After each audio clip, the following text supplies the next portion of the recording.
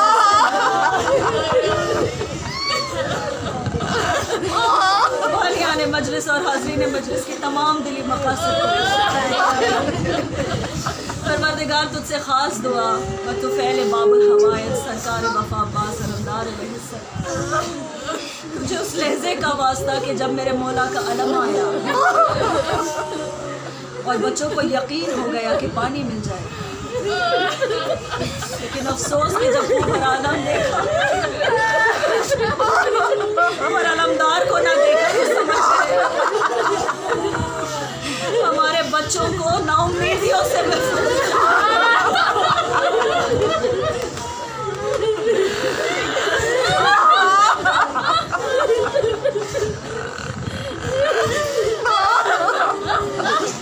امام زمانہ کے ظہور میں تاجیل فرما، میں ان کے انصار میں شمار کر ربنا تقبل منا انک انت السمیع مات الحسین۔